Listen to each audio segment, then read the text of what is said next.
ہاتھوں سے کھانا کھانے پر امریکی ریسرچ۔ انجینئر صاحب فرماتے ہیں، ایک دفعہ واشنگٹن میں میٹنگ میں تھا اور اس میں امریکہ کے 3 بڑے کوالیفائڈ کمپنی کے ڈائریکٹرز اور جنرل منیجر موجود تھے۔ ہم نے ایک ہی میز پر کھانا کھایا۔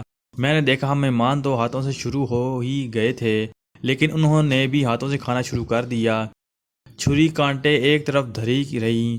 مجھے بڑی حیرت ہوئی، مطلب یہ کہ بڑے اہم لوگوں کی میٹنگ ہے، وہ بھی کرسی پر بیٹھ کر ہاتھوں سے کھانا کھا رہے ہیں، بوٹی توڑ رہے ہیں اور بوٹی نوچ رہے ہیں۔ میں بہت حیران ہوا اور پوچھا کہ آپ نے یہ چھری کانٹے میں استعمال نہیں کی؟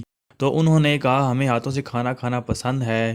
وہ دوسرے کو دیکھا وہ بھی ایسے کھا رہا ہے، تیسرے کو دیکھا وہ بھی اسی طرح کھا رہا ہے۔ میں حیران ہوا، میرا تو اپنا کھانا بڑا مشکل ہو گیا۔ یہ آج پہلی دفعہ گوروں کو دیکھا کہ یہ چھری کانٹے چھوڑ کر اسی طرح انگلیوں سے کھا رہے ہیں۔ جب ہم کھانا کھا چکے تو ہمارے پاس پیپر پڑا ہوا تھا۔ میں نے انہیں ہاتھ صاف کرنے کے لیے پیپر دیا، لیکن انہوں نے اس سے ہاتھ صاف نہیں کیے بلکہ باقاعدہ انگلیوں کو چاٹا۔ میں نے سوال کیا کہ یہ آپ نے کہاں سے سیکھا ہے؟ تو کہنے لگے کہ یہ امریکن ریسرچ ہے کہ جب کھانا انگلیوں سے کھایا جاتا ہے تو انگلیوں میں جو مسام ہیں ان میں پلازما خاص طور پر خارج ہوتا ہے، جس کو اگر مائکروسکوپ کے ذریعے دیکھا جائے تو واضح نظر آتا ہے۔ کہنے لگا اب ہم چھری کانٹوں کے بجائے انگلیوں سے کھانا پسند کرتے ہیں۔ یہ میرا ذاتی واقعہ اور تجربہ ہے۔ کھانے سے پہلے ہاتھ دھونا انسانی زندگی کے معمولات ہیں۔ یہ کبھی کہاں اور کبھی کہاں ہاتھ لگاتا ہے، تو چونکہ ہاتھ پر جراثیم چپکے ہوئے ہوتے ہیں اس لیے شرعی حکم ہے کہ ہاتھوں کو پانی سے دھو لو۔ پھر دوسرا حکم یہ ہے کہ اس کو کپڑے وغیرہ سے صاف نہ کرو، اس لیے کہ اس کپڑے پر لگے ہوئے جراثیم پھر کہیں ہاتھوں کو نہ لگ جائیں۔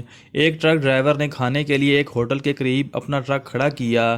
نیچے اتر کر اس نے ٹرک کے ٹائر چیک کیے اور پھر کھانا کھایا۔ واقعہ یہ ہوا کہ ڈرائیور کھانا کھاتے ہی مر گیا۔ حالانکہ اسی ہوٹل میں سے اور لوگوں نے بھی کھانا کھایا لیکن انہیں کچھ نہ ہوا۔ بہت سوچ و بچار اور کھوج لگانے کے بعد معلوم ہوا کہ مرحوم نے ٹائروں کو جب چیک کرنے کے لیے ان پر ہاتھ لگایا تھا وہاں ایک زہریلا سانپ کچلا ہوا تھا اور اس کی تازہ زہر ٹائر پر لگی ہوئی تھی اور وہی زہر ہاتھوں پہ لگ گئی اور ہاتھ نہ دھونے کی وجہ سے زہر کھانے میں شامل ہوا اور اس طرح ان کی موت ہو گئی۔ ہمارا سٹوری پوائنٹ کو سبسکرائب کرنا مت بھولیے، لائک کریں، شیئر کریں اور کمنٹس باکس میں اپنی رائے کا اظہار ضرور کریں۔ شکریہ۔